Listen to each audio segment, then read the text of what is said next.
Good morning students, कैसे हैं आप लोग। मैं आशा करता हूं कि आप लोग भी बहुत अच्छे होंगे। आज मैं आप लोगों के लिए प्रोज सेक्शन का सबसे लास्ट चैप्टर 11 चैप्टर्स ये मैरिज प्रपोजल लेकर के आया हूं। ये मैरिज प्रपोजल एंटन चेकअप के द्वारा लिखा गया है और ये वन एक्ट प्ले है, कॉमेडी है। चलिए क्वेश्चन आंसर स्टार्ट करने से पहले एक मैं शेर अर्ज करने जा रहा हूं। शेर है, मंजिल थोड़ी कठिन है, मंजिल थोड़ी कठिन है लेकिन हिम्मत नहीं हारूंगा।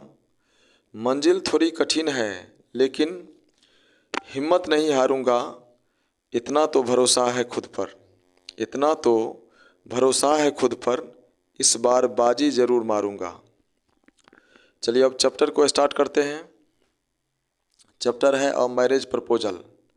ये मैरिज प्रपोजल जो एंटन चेकअप के द्वारा लिखा गया है। चैप्टर है ए मैरिज प्रपोजल। इसका फर्स्ट क्वेश्चन है, what according to her is the real worth of Oxen Meadows. Her का यूज यहाँ नटालिया के लिए किया गया है। नटालिया के अनुसार ऑक्समीडोज का रियल वर्थ, रियल प्राइस क्या होना चाहिए। आंसर है according to Natalia, according to Natalia the real worth of Oxymedoz is about 300 rubles. According to Natalia, the real worth of Oxymedoz is about 300 rubles. Natalia के अनुसार ऑक्समीडोज का sense हो गया घास स्थली, गाय का चारागाह।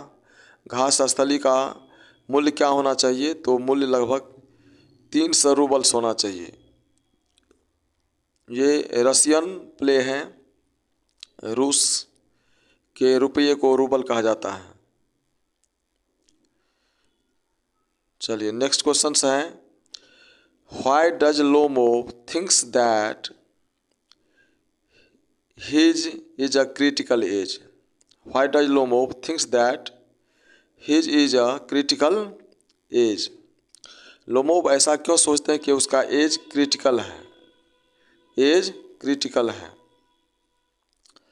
Lomov was very weak due to disease of hypochondria. Lomov काफ़ी कमज़ोर हैं हाइपोकॉन्ड्रिया नाम की बीमारी से। लोमोव को हाइपोकॉन्ड्रिया की बीमारी है जिस कारण वो काफ़ी कमज़ोर हैं, दुबले पतले हैं। इसमें मूर्छा आ जाता है, जब टेंशन होता है तो उसमें मूर्छा आ जाता है, वही बीमारी लोमोव को है। He had not too confident of his life, जिस कारण से उसको अपने जीवन पर विश्वास नहीं रहता है कि मैं कितना दिन तक जी सकता हूँ।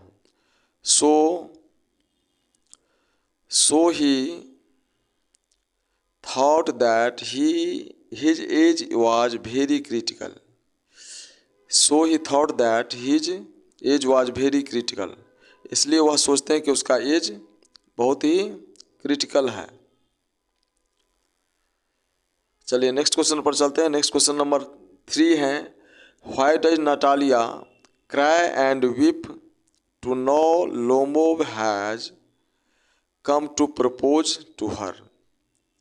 Why does Natalia cry and weep to know Lomov has come to propose to her.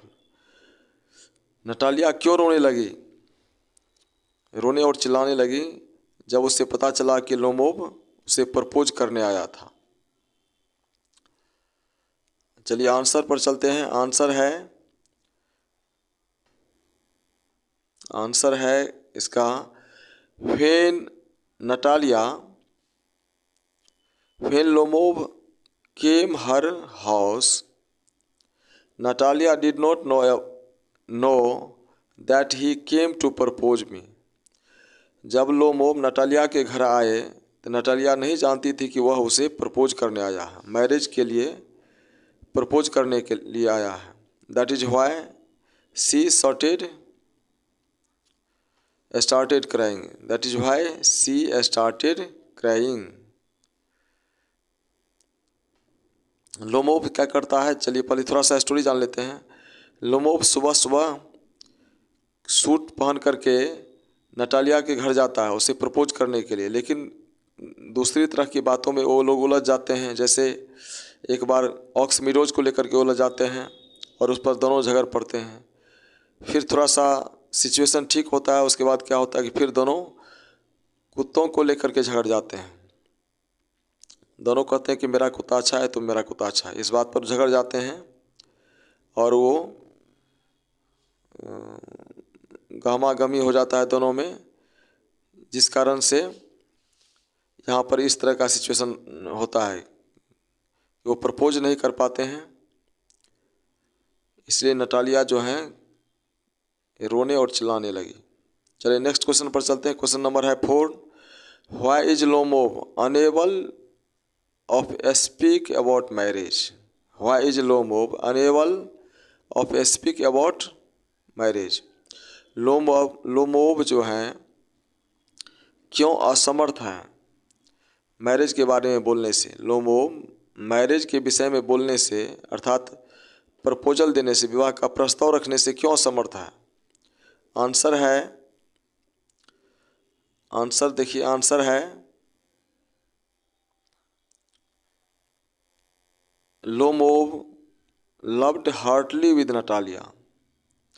लोमोब Natalia से हृदय से प्यार करता था, but he was suspicious minded person. लेकिन वह सस्पिशियस माइंडेड पर्सन था, वो उसे हमेशा सस्पिशन होता रहता था, संदेह होता रहता था। किस बात से? He had afraid Natalia's will. He had अफ्राइडेड।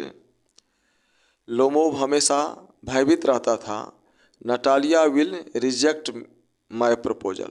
किस बात से? कि नटालिया मेरे प्रस्ताव को ठुकरा देगी, इस बात से वो हमेशा भयभीत रहता था। That is why Lomov unable to speak about marriage. That is why Lomov unable to speak about marriage. यही कारण है कि लोमोब विवाह के प्रस्ताव के बारे में कुछ कहने से असमर्थ था। ये 4 क्वेश्चंस बहुत ही VVI हैं।